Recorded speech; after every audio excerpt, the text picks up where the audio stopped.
Sip lo gak apa-apa. Tadi gue liat postingan lo di komentar sama si Ala, itu udah kelihatan banget tau.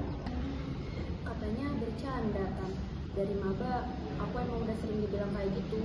Gara-gara aku sering susah kalau diajak nongkrong malam sama anak-anak ini. Woi, kenapa gue lo ya? Santai aja kali Cip, gue cuma ke tes mental doang, aktivis kok, baperan. Tes mental itu bukan tentang ngerendahin lah, itu namanya udah termasuk ke verbal bullying pasal 1 ayat 1 nomor 30 tahun 2021. Alah, bawa-bawa pasal lo doang yang itu yang lain pada ketawa.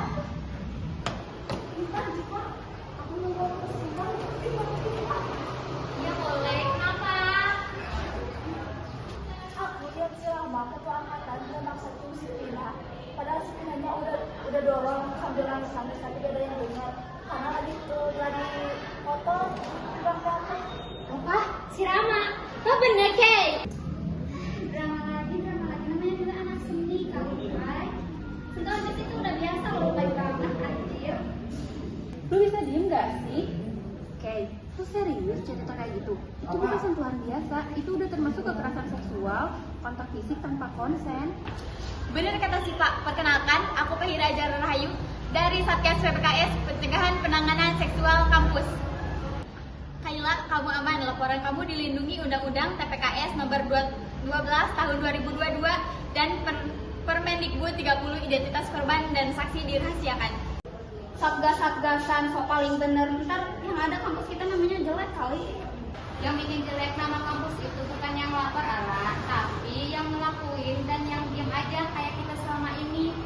Lo tau gak sih dampaknya? Gue jadi takut rapat malam, IP gue jadi turun gara-gara gak fokus. Itu namanya hostile environment. Korban jadi gak punya hak yang sama buat belajar. Tau gak sih, si Tina sekarang lagi ke kampus gara-gara dia sering mikir mulu. Dia lebih baik dia obat daripada ketemu dia, si Rama. Tapi gue gak ada niat nyakitin anjir. Niat pelaku itu gak penting lah, yang penting itu dampaknya ke korban. Terus kita harus gimana? Kita bisa ngelakuin dengan 4 hal. Yang pertama itu pencegahan, pelaporan, dan yang ketiga itu penanganan, dan yang keempat itu pemulihan. Gue mau ngelaporin komentar lo, bukan karena gue dendam, tapi biar lo belajar dan adik tingkat gak ngerasain hal yang sama kayak gue. Ya gak tau gue salah. Gue kira itu normal, soalnya dari kakak tingkat gue sebelumnya juga kayak gitu. Ternyata itu rantai kekerasan juga. Gue siap kok ngejalanin sidang satgasnya. Baguslah itu sebagai langkah pertama kamu. Dan kita berlima mulai sekarang kita jadi agen perubahan. Kalau misalkan lihat ada yang bercanda kelewatan, kita tegur aja. Kampus itu tempat kita mencari ilmu, bukan tempat kita merasa kehilangan rasa aman. Diambil itu bukan emas kalau di depan kekerasan, tapi diambil izin bagi pelaku. Ingat teman-teman, kekerasan seksual dan perundungan itu bukan aib korban, itu kejahatan pelaku. Kita semua punya tanggung jawab untuk memutus rantainya. Sila kedua Pancasila itu adalah kemanusiaan yang adil dan beradab.